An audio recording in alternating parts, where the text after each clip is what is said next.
O seu direito de ser rico, princípio 11. Pensamento preciso. O 11º princípio do Dr. Hill, pensamento preciso, o ajudará a entrar nos segredos mais profundos de o seu direito de ser rico. Ele analisa o mistério de todos os mistérios, bem como a força da mente humana.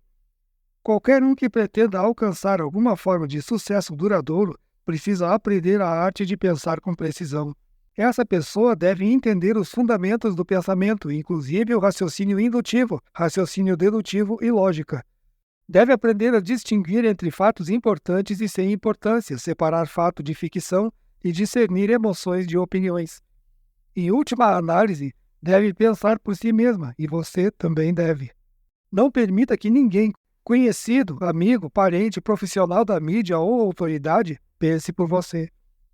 Lembre-se de que tudo começa com uma ideia, um pensamento, e se o pensamento é baseado em lógica ou raciocínio defeituoso, o trabalho que evolui desse pensamento também será falho.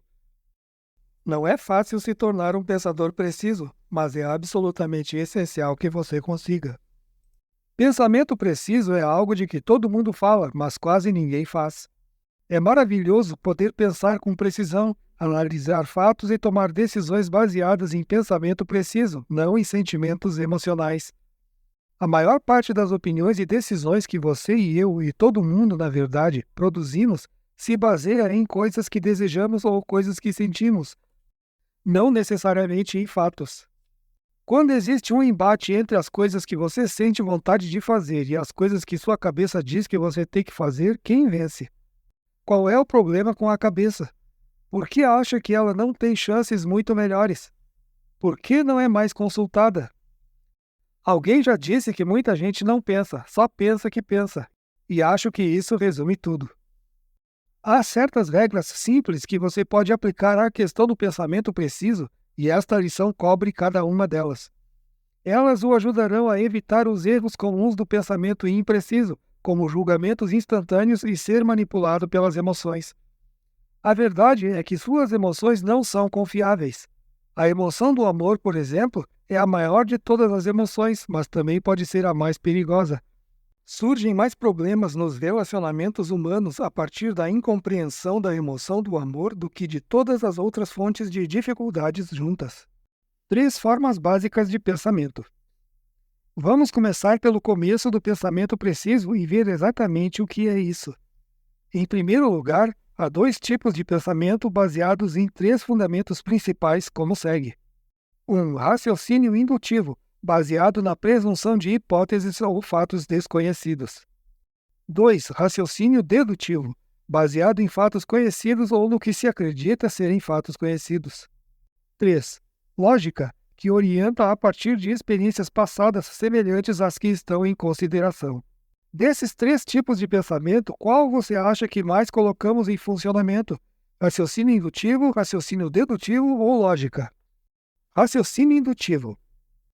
Raciocínio indutivo se baseia na presunção de hipóteses ou fatos desconhecidos. Você pode não conhecer os fatos, mas presume que existem. Na verdade, você os cria e baseia seu julgamento no que criou. Quando faz isso, você precisa torcer e estar preparado para mudar sua decisão.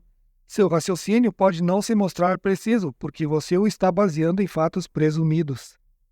Raciocínio dedutivo. Raciocínio dedutivo se baseia em fatos conhecidos ou no que se acredita serem fatos conhecidos. Você tem todos os fatos e pode deduzir a partir deles certas coisas que deve fazer em benefício próprio ou para realizar seus desejos. Esse deveria ser o tipo de raciocínio ou pensamento que a maioria das pessoas usa, mas elas não fazem um bom trabalho com isso. 2 passos em pensamento preciso. Passo 1. Separe fato de ficção ou boato. Há 2 passos principais no pensamento preciso. O primeiro é separar fatos de ficção ou boatos. Antes de começar a pensar, você precisa descobrir se está lidando com fatos, ficção, evidências reais ou boatos. Se está lidando com ficção ou boato, você precisa ser especialmente cuidadoso para manter a mente aberta e não chegar a uma decisão final até ter examinado todos os fatos cuidadosamente. Passo 2. Separe fatos importantes de fatos sem importância. O segundo passo é separar fatos em duas categorias, importantes e sem importância. O que é um fato importante? Você pode se surpreender com a notícia de que a maioria dos fatos, não boatos ou hipóteses, a grande maioria dos fatos com que lidamos todos os dias é relativamente desprovida de importância. Quando entender o que é um fato importante, você vai saber por quê. Fatos importantes. Podemos dizer que um fato importante é qualquer fato que possa ser usado em proveito próprio na busca da realização de um objetivo principal ou de qualquer desejo subordinado que leve à realização de um objetivo principal. Isso é um fato importante. Eu seria relapso se não dissesse que a maioria das pessoas passa mais tempo cuidando de fatos irrelevantes que não têm nada a ver com seu progresso do que se dedicando a fatos que as beneficiariam. Pessoas curiosas, pessoas que se metem nos assuntos alheios, fofoqueiros e todo esse tipo de gente dedicam tempo demais a pensar e falar sobre a vida dos outros. Lidam com conversas baratas e fatos baratos. Em outras palavras, com fatos sem importância. Se você duvida disso, faça um inventário dos fatos com que lida durante um dia inteiro e no fim do dia veja com quantos fatos realmente importantes lidou. É melhor fazer isso em um domingo ou em um dia de folga, quando estiver longe do emprego ou de sua ocupação, porque é assim que uma mente ociosa normalmente se ocupa de fatos sem importância. Pensamento preciso sobre opiniões. Opiniões são normalmente destituídas de valor, porque se baseiam em viés, preconceito, intolerância, suposição ou boato. É surpreendente verificar quanta gente tem tantas opiniões sobre tantas coisas. Elas não têm base nenhuma para formar essas opiniões, exceto como se sentem, o que alguém disse, o que leram no jornal ou a influência sob a qual estão. Boa parte de suas opiniões deriva de influências sobre as quais não temos nenhum controle. Pensamento preciso sobre conselho. Conselho gratuito oferecido por amigos e conhecidos normalmente não merece consideração. Por quê? Porque conselho gratuito raramente se baseia em fatos e há muita conversa vazia associada a ele. Conselho oferecido gratuitamente por amigos e conhecidos normalmente não merece consideração. Que tipo de conselho é o mais desejável quando se precisa de conselhos? Como consegui-lo? O melhor tipo de conselho vem de alguém que é especialista ou que se sabe ser especialista no assunto em questão. Pague por esse serviço. Não peça conselho de graça. Tenho uma história para contar sobre conselhos gratuitos. Isso aconteceu com um aluno meu na Califórnia. Na verdade, ele era meu amigo antes de ser meu aluno. Durante 3 anos, costumava ir à minha casa toda semana e passava 3 ou 4 horas comigo. Normalmente, eu cobrava $50 por hora, mas não cobrava dele porque era um amigo e conhecido. Ele me procurava para ter 3 ou 4 horas de aconselhamento gratuito, e eu dava esse aconselhamento sempre que ele ia me visitar. Mas eu sabia que ele não ouvia uma palavra do que eu dizia. Nem uma palavra. Isso se estendeu por 3 anos. Finalmente ele chegou em uma tarde e eu disse: "Olha aqui, Elmer. Tenho lhe dado aconselhamento gratuito por 3 anos e você não ouviu porcaria nenhuma." Mas não foi porcaria a palavra que usei. Não ouviu porcaria nenhuma do que tenho dito. Você nunca vai tirar nada de valioso dos conselhos que dou enquanto não começar a pagar por eles. Vamos começar um curso imediatamente. Pode se matricular como todo mundo e então vai começar a aproveitar alguma coisa. Ele pegou o talão de cheques, pagou a matrícula no curso e assistiu às aulas até o fim. Quero contar que esse homem começou a prosperar nos negócios daquele momento em diante. Nunca vi alguém crescer e se desenvolver tão depressa. Depois de ter pago um valor considerável pelos conselhos, ele passou a ouvi-los e colocá-los em prática. É da natureza humana que estou falando. O que estou contando é um fato. Conselho gratuito vale o que custa. Tudo neste mundo vale mais ou menos o que custa. Amor e amizade. O que valem amor e amizade? Tem preço? Tente conseguir amor e amizade sem pagar o preço e veja até onde consegue ir. Essas são 2 coisas que você só recebe quando dá. Só se tem o verdadeiro McCoy quando se dá o verdadeiro McCoy. É só assim que se consegue. Se você tentar obter amizade e amor sem dar nada em troca, logo sua fonte vai secar. Pense por si mesmo. Pensadores precisos não permitem que ninguém pense por eles. Quantas pessoas permitem que circunstâncias, influências, rádio, televisão, jornais, outras pessoas e familiares pensem por elas? Que porcentagem de pessoas você acha que permite esse tipo de coisa?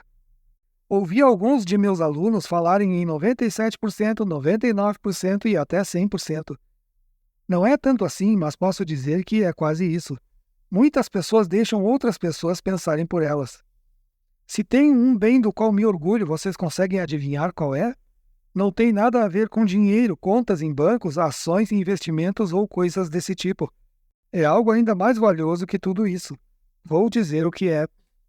Aprendi a ouvir todas as evidências e colher todos os fatos possíveis de todas as fontes disponíveis antes de juntar todas as informações do meu jeito e ter a última palavra sobre o que penso. Isso não significa que sou um sabe-tudo, um cético ou que não busco aconselhamento. É claro que busco, mas quando recebo esse aconselhamento, determino quanto dele vou aceitar e quanto vou rejeitar. Quando tomo uma decisão, ninguém pode dizer que não é uma decisão de Napoleon Hill, mesmo que seja uma decisão baseada em um engano ou erro. Ela ainda é minha, eu a tomei, e ninguém me influenciou. Isso não quer dizer que sou durão ou que meus amigos não exercem nenhuma influência sobre mim.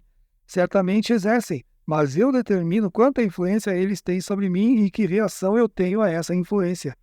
Nunca deixaria um amigo me influenciar a ponto de me fazer prejudicar outra pessoa só porque esse amigo queria que fosse assim.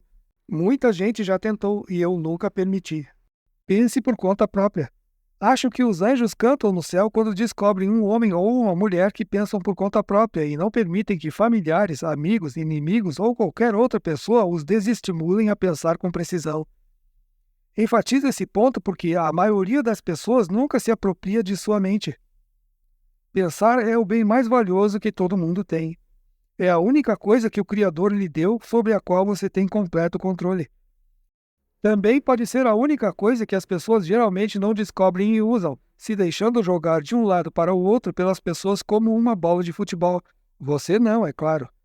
Não sei por que nosso sistema educacional ou alguma área do nosso sistema de ensino ou escrita nunca informou as pessoas sobre o bem do pensamento.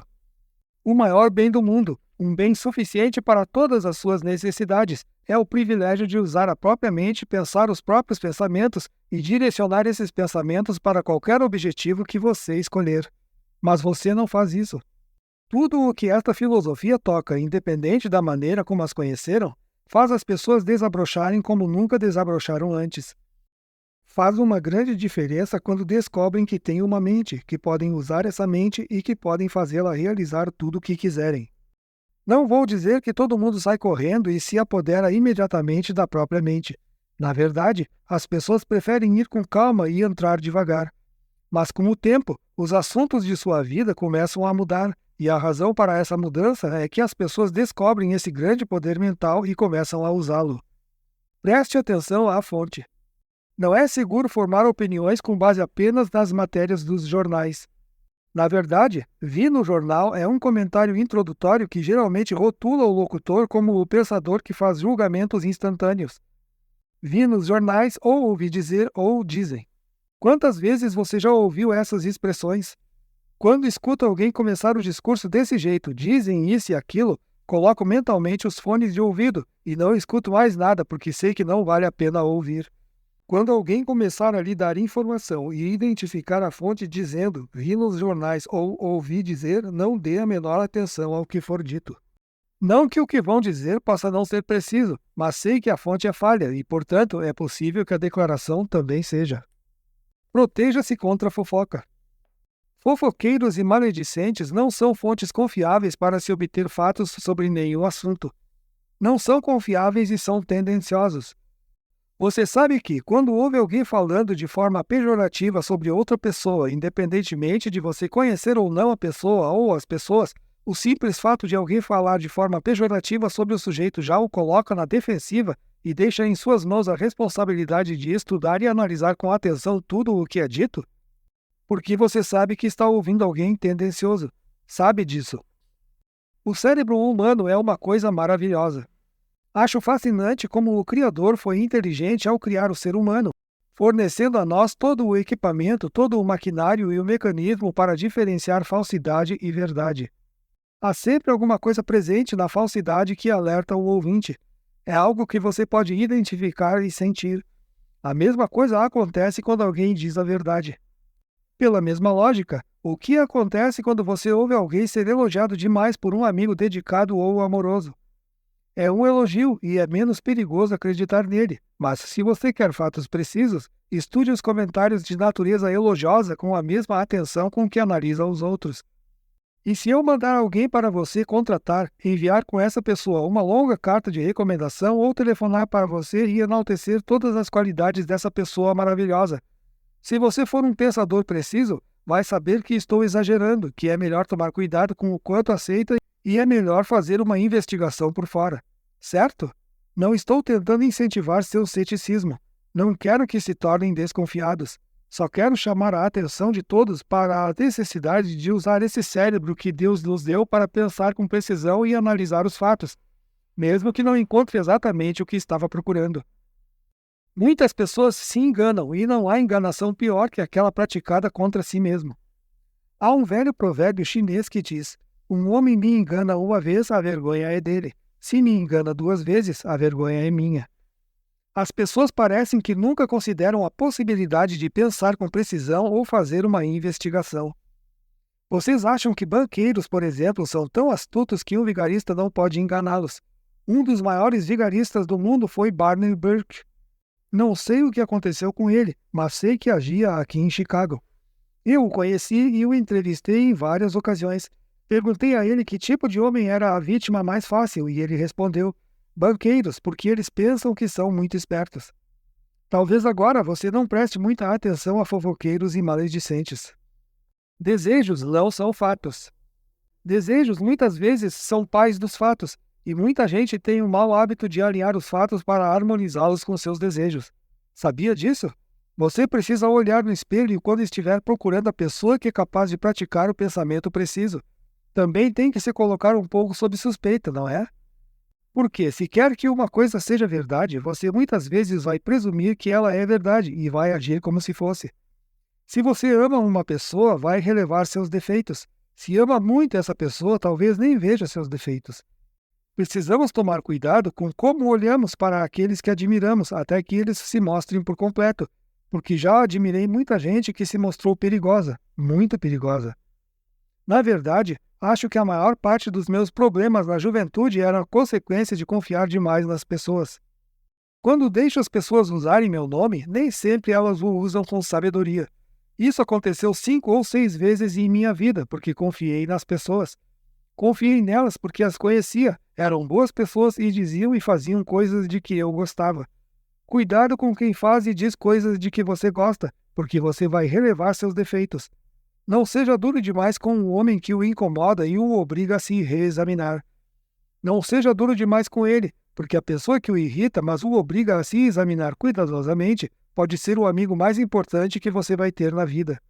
Todos nós gostamos de conhecer e nos associar a pessoas que concordam conosco, e isso é da natureza humana.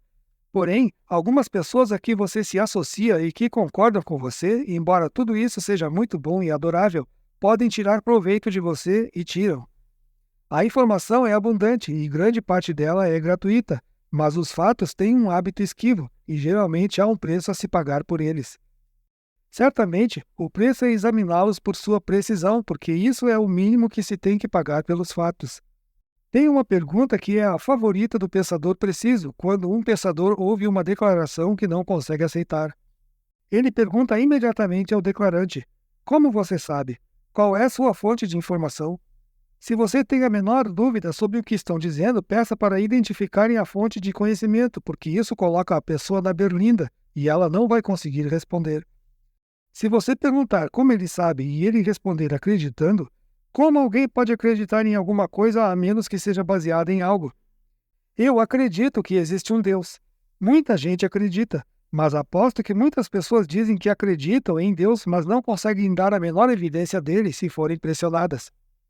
Eu posso dar evidências. Quando falo que acredito em Deus, vocês podem dizer: como você sabe?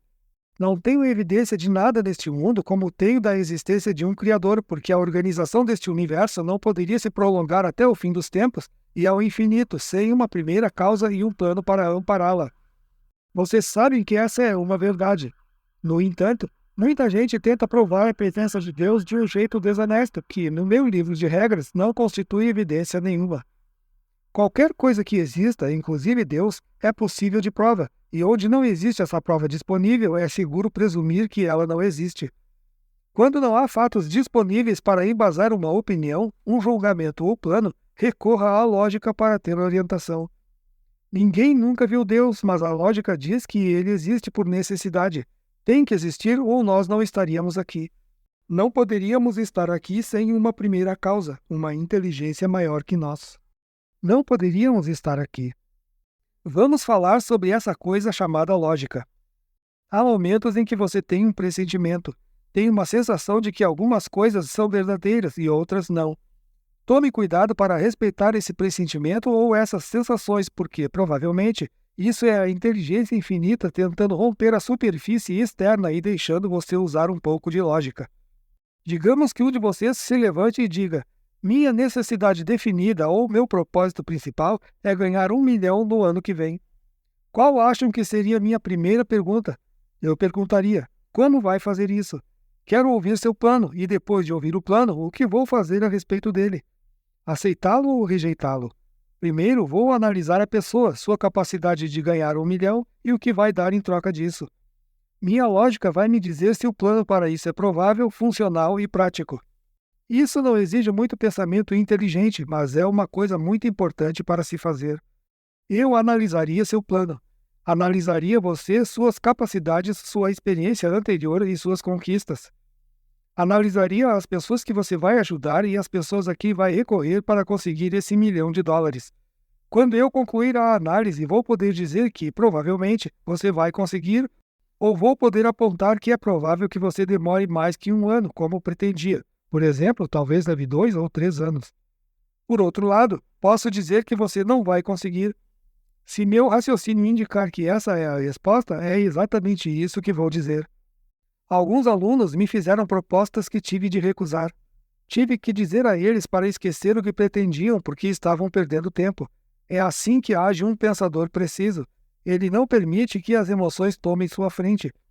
Se eu deixasse as emoções pensarem por mim, não faria diferença o que meus alunos se propusessem a fazer, eu diria que seria possível. Isso leva a uma famosa citação que vocês já viram muitas vezes. Tudo que sua mente puder conceber e acreditar, ela pode realizar. Não quero que ninguém interprete essa citação como tudo que sua mente pode conceber e acreditar, ela vai realizar. Eu disse que ela pode realizar. Entendem a diferença entre as duas coisas? Ela pode, mas não sei se vai. Isso é com você, só você sabe disso. A extensão em que você usa sua mente intensifica sua fé, a solidez de seus julgamentos e seus planos, tudo isso interfere no que sua mente pode realizar. É preciso fazer alguns testes duros para separar fatos de informação. Vamos ver como lidamos com isso. Analise a informação. Analise com cuidado inusitado tudo o que ler nos jornais ou ouvir no rádio.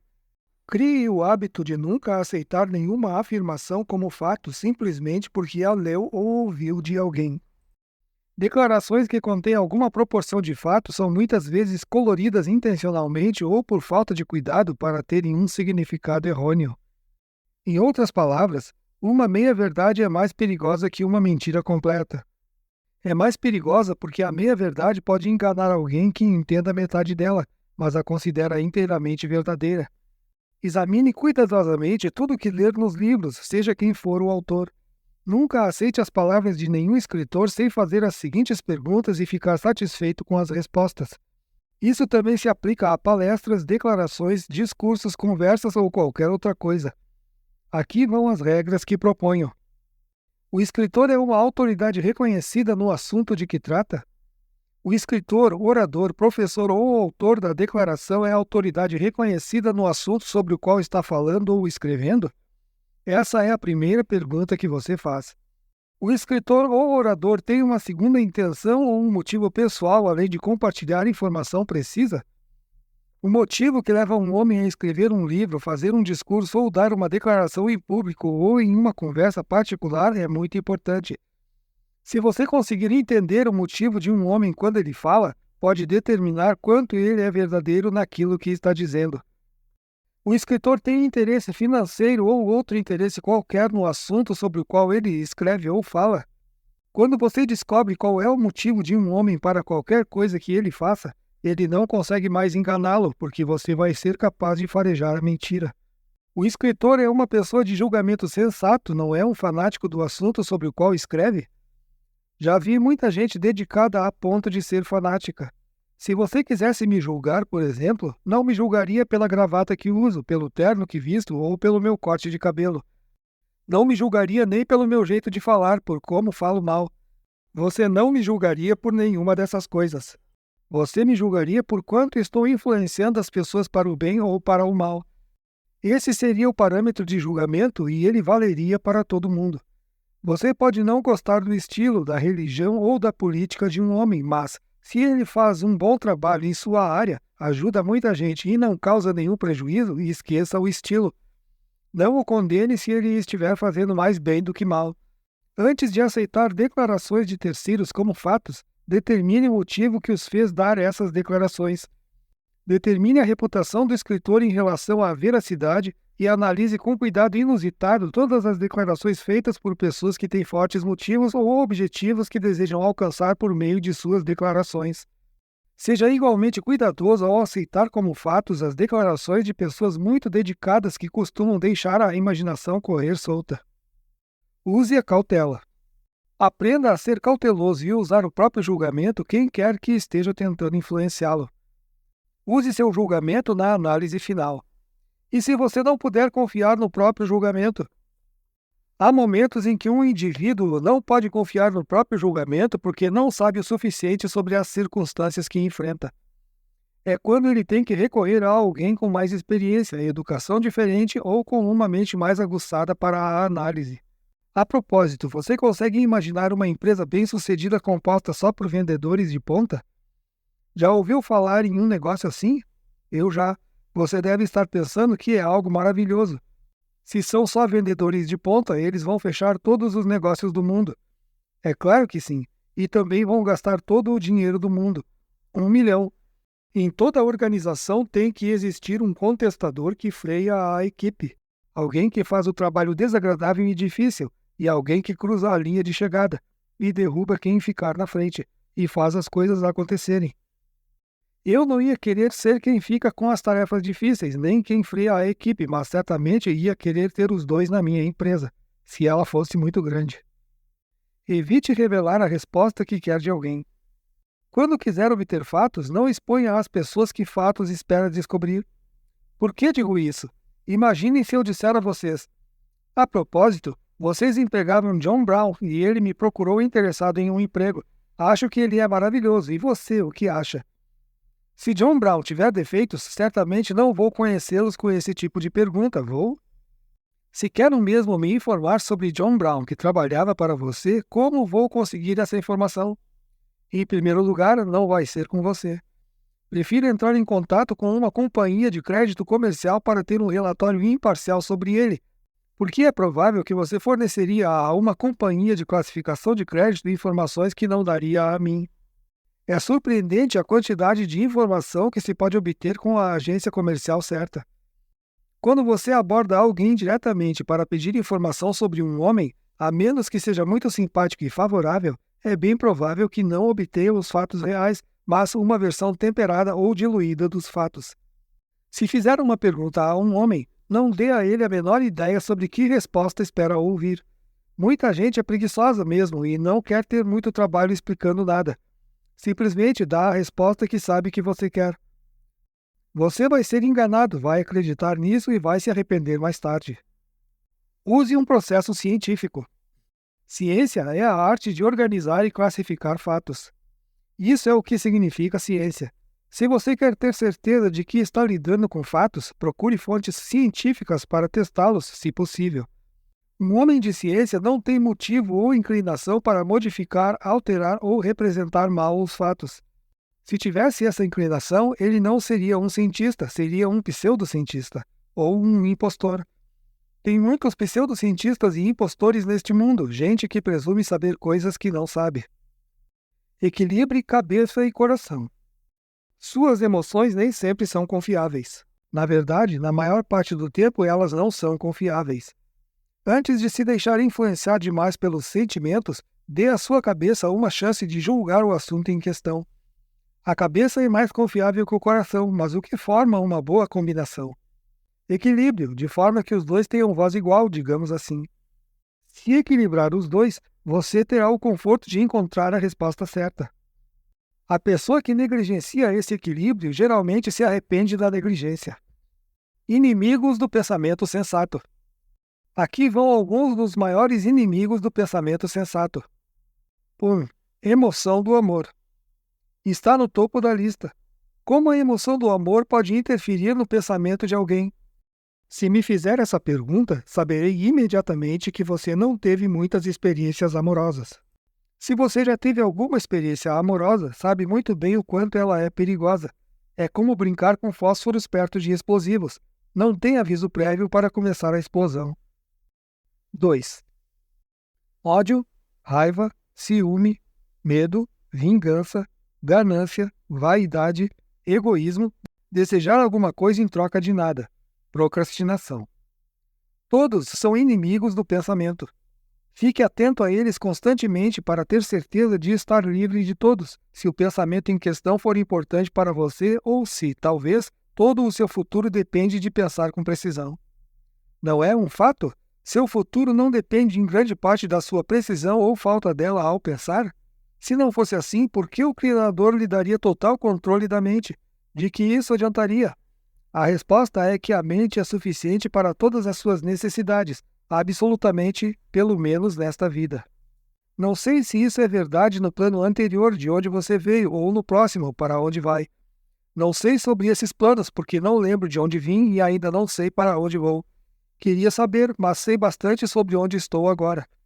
Descobri muita coisa sobre como influenciar meu destino aqui e agora de forma a ter muito prazer com ele. Tenho alegria e posso dar alegria. Aprendi como me tornar útil e justificar minha passagem por aqui. Posso dizer isso porque descobri como manipular minha mente, mantê-la sob controle e fazê-la realizar as coisas que quero. Jogo fora as circunstâncias que não quero e aceito as que quero, e se não encontro as circunstâncias que quero, o que faço? Eu as crio, é claro. É para isso que servem definição de objetivo e imaginação. Sua mente, um eterno ponto de interrogação. Sua mente deve ser um eterno ponto de interrogação. Questione tudo e todo mundo até ter certeza de que está lidando com fatos. Faça isso no silêncio de sua mente. Evite se tornar conhecido como alguém que duvida de tudo.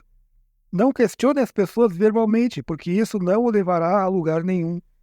Em vez disso, questione-as em silêncio em sua cabeça. Além do mais, se você for muito extrovertido ou verbal nesse questionamento das pessoas, isso as coloca em destaque, elas se resguardam e você não consegue a informação que quer. Se procurar a informação sem fazer alarde e aplicar o pensamento preciso, provavelmente encontrará as respostas de que precisa. Seja um bom ouvinte, mas também um pensador preciso enquanto escuta. O que é mais lucrativo, ser um bom orador ou um bom ouvinte? Por quê? Não conheço nenhuma virtude ou nenhuma qualidade que possa ajudar mais um indivíduo a se dar bem neste mundo do que ser um orador eficiente e entusiasmado. No entanto, digo também que é muito mais lucrativo ser um bom ouvinte, um ouvinte analítico, do que ser um bom orador. Permita que sua mente seja um eterno ponto de interrogação. Não quero dizer que deva se tornar um cético ou um desconfiado. Estou dizendo que, seja qual for o material com que estiver lidando, lide com isso a partir do pensamento preciso. Isso vai aumentar sua satisfação com todo o relacionamento que tiver. Você vai ser mais bem-sucedido se também for diplomata e sensato.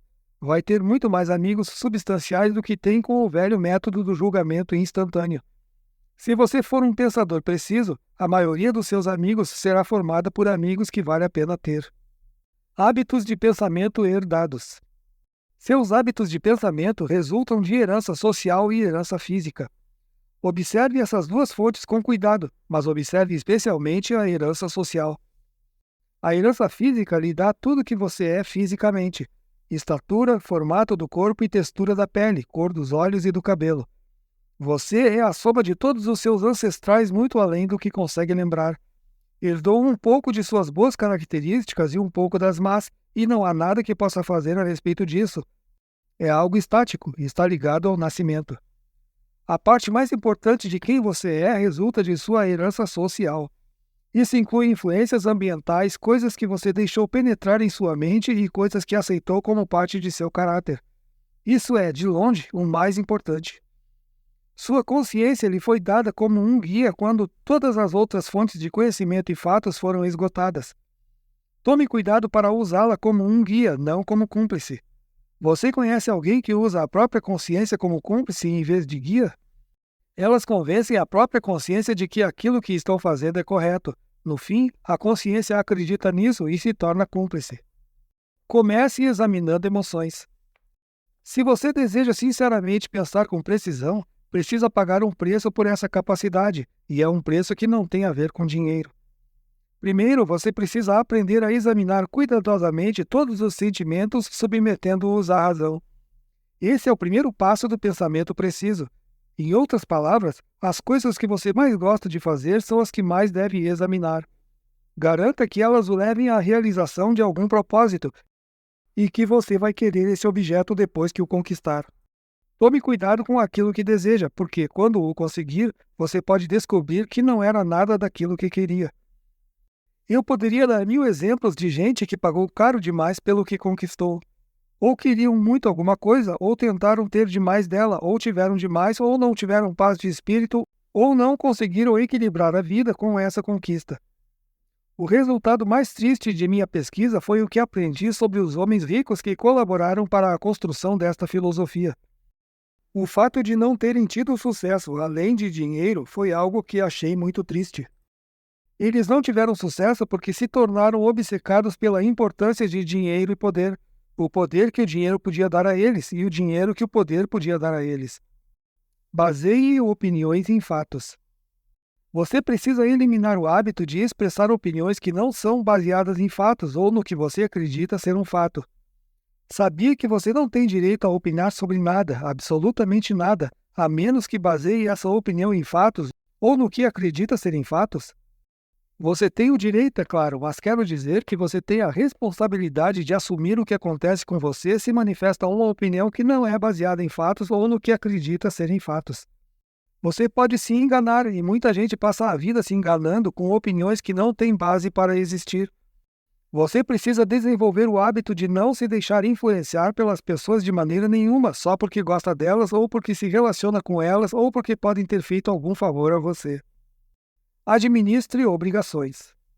Sei que, quando você faz o esforço extra, coloca muita gente em dívida com você e quer que isso aconteça. É perfeitamente apropriado e legítimo colocar as pessoas em dívida ajudando-as. Ninguém pode ver problema nisso, mas tome cuidado ao se deixar influenciar por pessoas só porque elas lhe prestaram um favor. Estou falando agora de gente por quem você fez o esforço extra. Você pode estar nessa posição ou em uma posição na qual alguém o coloca em dívida e não quer nada disso. Desenvolva o hábito de examinar os motivos de as pessoas procurarem algum benefício por meio de sua influência. Controlar emoções. Controle a emoção do amor e a emoção do ódio ao tomar decisões por qualquer propósito, porque as duas podem desequilibrar seus hábitos de pensamento. Nenhum homem deve tomar decisões quando está zangado. Simplesmente, isso é algo que não se deve fazer. Ao corrigir os filhos, por exemplo, é um engano discipliná-los quando se está com raiva. Em 9 de cada 10 vezes, você vai fazer e dizer a coisa errada ou vai fazer mais mal do que bem. Isso se aplica a muitos adultos também. Se estiver realmente zangado, não tome decisões. Não faça declarações às pessoas quando estiver furioso, porque isso pode acabar lhe causando grande prejuízo. Autodisciplina. Há uma aula sobre autodisciplina, mas autocontrole e autodisciplina também se aplicam a esta lição. Há muitas ocasiões em que você precisa de muita autodisciplina para ser um pensador preciso. Tem que se conter para não falar e fazer muitas coisas que gostaria de dizer e fazer. Vá com calma. Há muito tempo para você planejar o que vai dizer e fazer. É isso que faz um pensador preciso. Ele não sai chutando tudo, falando sem pensar como fazem algumas pessoas. Estude cuidadosamente o efeito no ouvinte de qualquer coisa antes de falar a próxima palavra. Não tome decisões nem faça planos antes de ter ponderado com cuidado qual pode ser o efeito em você mesmo e nos outros. Sou capaz de pensar em muitas coisas que eu poderia fazer e me beneficiariam, mas não beneficiariam vocês e poderiam até prejudicá-los. No entanto, eu não me envolveria com elas, porque em algum momento teria que pagar por isso. Entenda, tudo que você faz para ou por outra pessoa, faz para ou por você mesmo. Isso volta para você e se multiplica. Essa é outra coisa que se encaixa na categoria do pensamento preciso. Depois de concluir sua doutrinação nesta filosofia, vai aprender a não fazer nada que não queira que volte e o afete. Vai aprender a não pensar, dizer e fazer nada que não queira que volte para você mais tarde. Opinião versus fatos. Antes de aceitar como fatos as declarações de outras pessoas, pergunte a você mesmo se essas declarações são benéficas. Pergunte como tiveram acesso ao que chamam de fatos. Quando expressarem opinião, pergunte como sabem que essa opinião é sensata. Não quero a opinião de outra pessoa, quero fatos, e aí formo minha opinião. Dê-me os fatos e eu os reúno do meu jeito, diz o pensador preciso. Viés, desculpas e justificativas. Aprenda a examinar com cuidado extraordinário todas as afirmações de natureza derrogatória feitas por uma pessoa contra outras. A própria natureza dessas declarações as caracteriza como tendenciosas, para colocar de um jeito educado. Supere o hábito de tentar justificar uma decisão ruim que tomou. Pensadores precisos não fazem isso. Se descobrem que estão errados, revertem a decisão tão depressa quanto a tomaram. Desculpas, justificativas e pensamento preciso nunca são bons companheiros. Ainda não encontrei uma pessoa que não fosse adepta de criar justificativas para as coisas que não fez, mas deveria ter feito. Muita gente tem uma coleção delas e não demora muito para juntarem essas desculpas e jogarem em cima de você. Boas desculpas e boas justificativas não significam nada, a menos que haja alguma coisa por trás delas que seja sólida, algo em que você possa confiar. Se você é um pensador preciso, nunca vai usar as expressões se dizem ou ouvir falar ou repetir quem as usa. Em vez disso, identifique a fonte original e tente estabelecer se é confiável. Não é fácil ser um pensador preciso. Tem muita coisa que você precisa fazer para ser um deles, mas vale a pena. Sem pensamento preciso, as pessoas vão se aproveitar de você, você não vai ter na vida tanto quanto quer e nunca será uma pessoa bem equilibrada. Para pensar com precisão, você precisa ter um conjunto de regras para se guiar e as encontrará nesta aula. Prossiga nesta lição, estude-a cuidadosamente, acrescente suas anotações, comece agora a pensar com precisão. Comece a colocar essas coisas em prática amanhã cedo ou antes. Separe os fatos em duas categorias, importantes e sem importância. Se aprender a separar fatos de informação, só esta aula já vai valer 1000 vezes o que você investiu no curso. Mas tenha certeza de que está lidando com fatos e estabeleça os fatos quando estiver lidando com eles, fragmente-os, jogue fora os fatos sem importância com os quais tem perdido tempo até agora.